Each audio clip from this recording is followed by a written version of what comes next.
శ్రీమాత్రే నమః. శ్రీ లలితా సహస్రనామంలోని 828వ నామము ఆజ్ఞ. ఈ నామానికి అర్థం ఏంటి అంటే ఆజ్ఞాపించినది అని అర్థం, లేదంటే ఆజ్ఞాస్వరూపిణి అని అర్థం. జగన్మాత ఈ సమస్త విశ్వమునకు మహారాజ్ని కదా, శ్రీమత్ సింహాసనేశ్వరి. ఆ తల్లి ఆజ్ఞలకు తిరుగు ఉండదు. దేవతలు, మానవులు, రాక్షసులు ఎవరైనా కానీ ఆమె ఆజ్ఞలకు బద్ధులే ఉండాల్సిందే.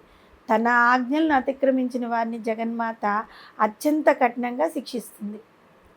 ఈ విధంగా తన ఆజ్ఞలకు అందరూ బద్ధులుగా ఉండాలని భావించడం ఆ అమ్మవారి యొక్క అధికారానికి సూచిక. అంటే అధికారానికి సూచిక అంటే కానే కాదు. 54 లక్షల జీవరాశులు, స్థావర జంగమములను సృష్టించి వారు ఆచరించవలసిన కార్యాలను నిర్దేశించింది ఆ తల్లి. నక్షత్రములు, గ్రహములు, పాలపుంతలతో కూడిన ఖగోళ విశ్వమును సృష్టించి వారు చరించవలసిన కక్షలు నిర్దేశించింది. త్రిమూర్తులైన బ్రహ్మ, విష్ణు, మహేశ్వరులతో సహా సమస్త దేవతాగణమును, గ్రహాధిపతులను, దిక్పాలకులను సృష్టించి వారి వారి విద్యుక్త ధర్మాలను నిర్దేశించింది. ఈ విధంగా అగణితమైన సంఖ్యతో ఉన్న ఒక అతిపెద్ద కుటుంబానికి ఇంటి పెద్ద జగన్మాత. ఒక్క విషయం గమనించండి, ఇక్కడ కేవలం భార్యాభర్త, 2 పిల్లలు ఉన్న ఒక చిన్న కుటుంబంలోనే ఒకరి మాట ఒకరు వినకపోతే ఆ కుటుంబ వ్యవస్థ చిన్నాభిన్నమైపోతుంది కదా. అటువంటి ఇంత పెద్ద కుటుంబంలో ఎవరికి తోచినట్లు వారు వ్యవహరిస్తే ఇక సమస్త విశ్వమే మొత్తం అల్లకల్లోలమైపోతుంది.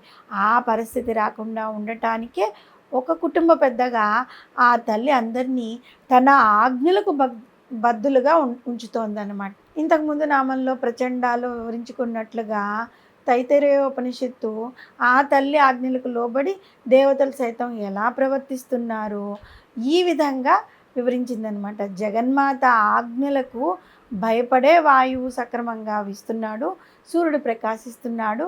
ఆ తల్లి ఆజ్ఞలకు లోబడే అగ్ని, చంద్రులు తమ తమ విధులను సక్రమంగా నిర్వహిస్తున్నారు. చివరికి మృత్యువు కూడా పరమేశ్వరి ఆజ్ఞలకు బద్ధుడై తన కార్యక్రమాలు నిర్వహిస్తున్నాడు అని. వేదమునందు ప్రవృత్తి, నివృత్తి రూపమైన భగవంతుని యొక్క ఇచ్ఛ, ఆజ్ఞ అని ఉన్నాయి. అంటే వేదములందు ఇట్లు చేయండి, అలా చేయొద్దు అనే విధులు, నిషేధాలు 2 ఉన్నాయి. అవి భగవదీచ్ఛాధీనములు అన్నమాట. అట్టి ఆజ్ఞారూపము కలది దేవి. లింగ పురాణంలో నా ఆజ్ఞ నా ముఖం నుండి వెలువడింది, సనాతనమైనది, 5 మోములు కలది, లోకులకు అభయమిచ్చినది అని ఉంది. శివపురాణంలో ఏముంది అంటే ఇది రుద్రాజ్ఞగా ఉన్న దేవి, ఈమె వలన ముక్తి కలుగుచున్నది అని శివపురాణంలో వివరించి ఉంది. వేదములు వచించిన, చేయవలసిన, చేయకూడని విధి నిషేధములు జగన్మాత యొక్క ఆజ్ఞలే కదా. వేదములు ప్రభు సంహితములు. సత్యం వద, ధర్మం చర అన్న వేద సూక్తుల్లో ఆజ్ఞారూపంగా అమ్మవారు ఉంటూ ఉంటారు. అందుకే వసన్యాది వాగ్దేవతలు అమ్మవారిని ఆజ్ఞ అనే నామధేయంతో కీర్తించారు. ఈ విధంగా ఆజ్ఞాని కీర్తింపబడిన శ్రీమాత తీవ్రమైన శాసనములు కలదన్నమాట.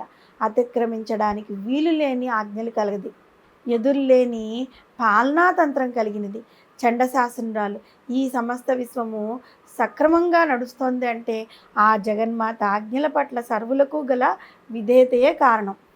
కాబట్టి ఆజ్ఞ అనే నామం ద్వారా మనము తెలుసుకున్నట్లుగా అమ్మవారిని మనము పూజిస్తూ ధర్మబద్ధంగా మన జీవితాన్ని గడిపినట్లయితే మన జీవితం కూడా సాఫీగా గడుస్తూ ఉంటుంది. ఎందుకంటే అమ్మవారి వేదాల్లో ఈ నామంలో చెప్పుకున్నాం కదా, ఇది ఈ విధంగా ఉండాలి, ఒక స్త్రీ కానీ ఒక పురుషుడు కానీ ఏ విధంగా ధర్మబద్ధంగా నడవాలో ఉన్నాయి. అదేవిధంగా స్త్రీ పురుషులు నడుచుకోవాలి. ఆ విధంగా వాళ్ళ జీవితాన్ని నడిపించుకున్నట్లయితే అమ్మవారు వారి జీవితాన్ని ఎలాంటి బాధలు లేకుండా నడిపిస్తారు. శ్రీమాత్రే నమః.